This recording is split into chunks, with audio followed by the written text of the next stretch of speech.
Alam ko, hindi ako nag-iisa sa problemang to, no? So, ang kinakaharap kong problema ngayon is, alam niyo yung putik situation. Putik situation. Alam ko, hindi lang ako nag-iisa sa gantong may problema na, alam niyo yung tinatawag na putik situation. Putik situation. So, ito yung kaganapan na nangyayari tuwing umuulan at ikaw ay nagbumotor. At ang iyong motor ay hindi ganon ka-well, no, dito, protected against the environment. Yeah. Specifically, sa mga putik sa daan, pag nababasa yung kalsada, mga baha, and then kung ano-ano pa. No? So, isa ako doon sa mga motorista na yun, ano, sa nagbumotor, na yung motor ko is not well protected ng mga fender o ng mga mudguard. No? Kung aware kayo, alam nyo naman kung anong motor ko, si Kabayo. Si Kabayo, na Pony 100, Skygon tatak niyan. So yun, ang design niya is classic, mini bike. Yan, makikita nyo sa screen. Nakita nyo naman na hindi siya ganon ka-well protected against the environment pagkuulan. Paano ko nasabi yun? Kung titignan nyo yung fender o yung tapaludo sa unahan, sa may unahan, hindi siya all the way na kahit bababa ng konti, may awang siya na medyo mataas. So every time na pag tumatakbo ako, natatalsikan yung makina doon, pati yung binti ko. Dito, maputik yan pag umuulan. O kahit hindi umulan, kahit basa lang ang kalsada, wala na yung ulan, mapuputikan at puputikan, mapapasa-basa pa rin ako yan. Pangalawa, yung gulong sa likod, no? Sa may swing arm ko, walang harang yung shock, tsaka yung likod ng engine. So, exposed siya dun sa gulong. So, pagka nagro-rotate yung gulong sa likod, natatalsikan din yung ilalim ng shock at yung kadena specifically, nakaka-inslinisin yun. Although, exposed, dun talaga nakalagay yun. Dahil exposed siya, yung rubber guide niya dun sa may swing arm is nalalagyan ng putek. So, ang bilis niyang madumihan. Naiinis ako linisin dahil ang hirap niya linisin. Alam ko pang kuskusin ng toothbrush at baklasin yung kadena mismo para na malinis siya, no? Medyo hassle. At Pangatlo naman is, although meron siyang mudguard dun sa likod, no? Nakikita nyo dyan sa pinakita kong picture. Pagka mabilis masyado yung takbo ko, meron pa rin nakakalagpas na mga patak ng tubig galing sa likod ng gulong. Tinatamaan pa rin yung backride ko, o minsan nadudumihan pa rin o napapatakan pa rin yung likod ng upuan ko. So, yun yung mga dilema ko bilang isang nagbumotor, which is bago lang naman nagbumotor. Pero nakaka-frustrate siya, no? Makikita mo yung motor mo, nilinis mo, tapos umulan lang at basa yung kalsada, marumi na agad. Hindi tulad ng mga scooter na well protected against the environment. So, pagdating sa putik-putik na yan, ano? At malinis pa rin yung rider pagbaba ng motor, which is good, pero kaso hindi ako scooter lover. Ano ako talagang manual transmission guy. Manual. At ito, ipapakita ko sa inyo yung mga naging itsura.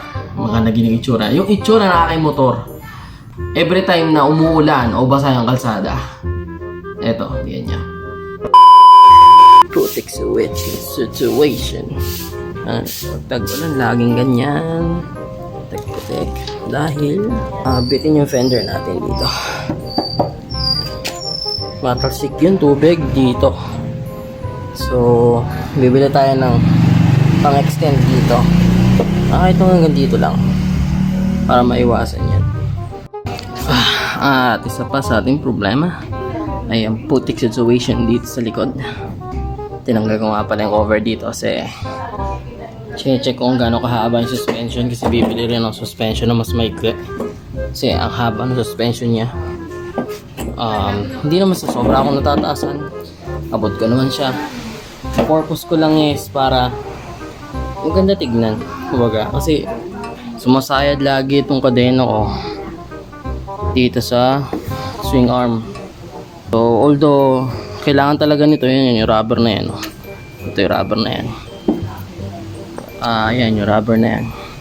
Although nilagay talaga yan for design, hindi design for purpose, na siya yung nag-guide ng kadena.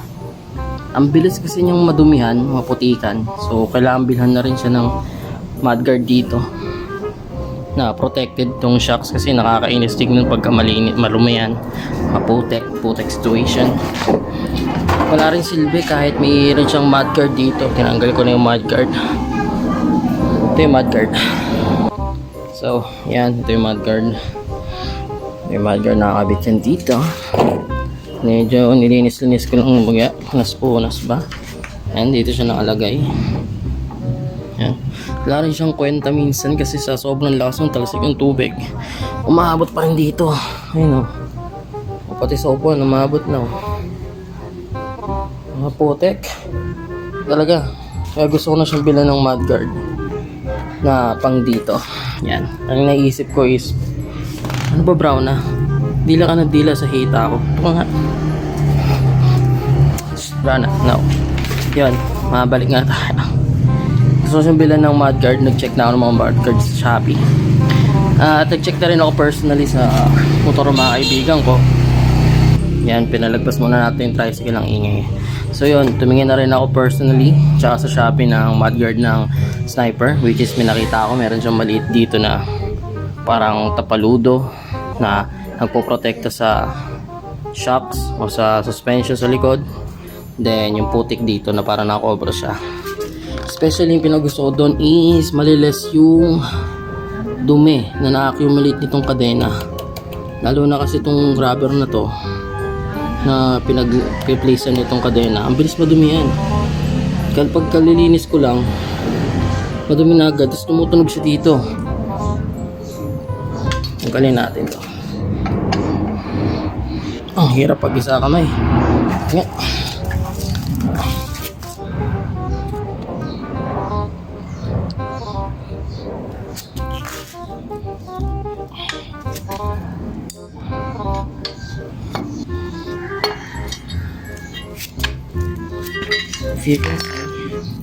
Ang bilis niya madumihan, no? Ano, kumakapit dyan yung putik na may kasama ngayon, no? Alam mo na, naghalong langis ng, alam nyo, ng kadena, tas putik. At meron din dito sa cover, tingnan mo yun, no? Nagiging buha-buhangin siya na dumidikit dito. Nagiging man siya. Tapos nagkukas siya ng ingay na parang lagi may lagiptik. Sumasayad. Nakakainis siya pakinggan. Tapos ayun, no? Putik-putik siya. Naiinis ako laging nililinis yan. So nga tumagal yung buhay, no? Ay po, sanggal. Sorry, masan.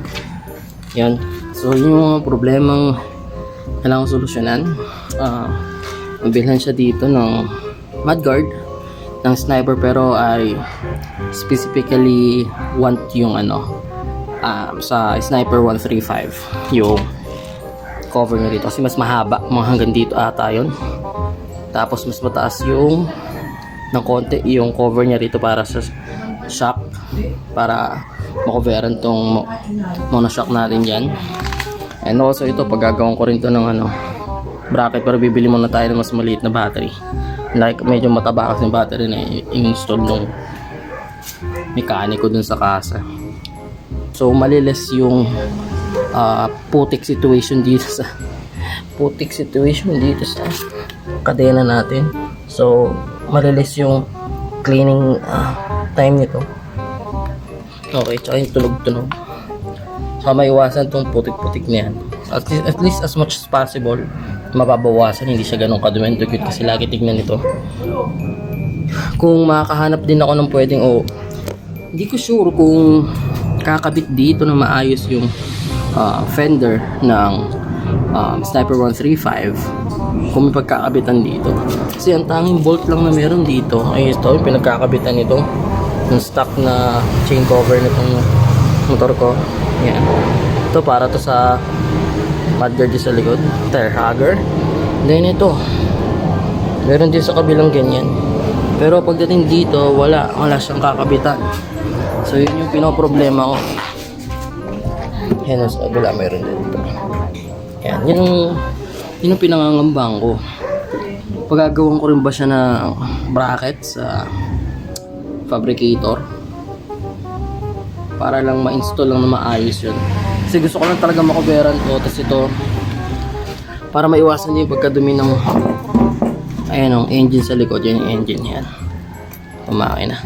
Dudumihan siya, napuputikan. Gusto ko rin lagyan to ng protection dito. Extension ng fender. Dito. Lalagyan ko dyan ng extension. Dito. Lalagyan ko siya dito para hanggang dito siguro. Yan dito. Yan. Para hindi na rin maputikan itong likod. Hassle eh. Tsaka pag kami umaangkas dito sa akin, at least pag nakatapak yung paan nila rito, hindi tumatalsik sa pantalon at binti nila yung putik. Putik eh. Reset. Well, yun lang yung update. So, hintayin natin yung magiging resulta nitong project ko. Well, ayun nga, natapos yun na yung part na yun. Hintayin na lang natin kung ano yung magiging update ko. So, tingnan natin kung gugustuhan nyo ba. Pero, at least magiging informative to sa inyo kahit pa paano, lalo sa mga hindi pa maalam. Tulad ko na nag-experiment din ako, nagsa-self-study ako kung paano gawin itong mga ganitong bagay. Dahil ako mismo gusto ko matutunan mag-maintain ng aking motor, na hindi ko naiaasa sa mga talyer at mekaniko na kung kaya ko naman, di ba? So ayun, maraming salamat sa lahat. At kung natapos mo tong video na to, magbigay ka na dyan ng like, pindutin mo na yung like button dyan. At kung sa Facebook na manonood, share mo na yan. Then share mo sa mga group mo na kasali ka.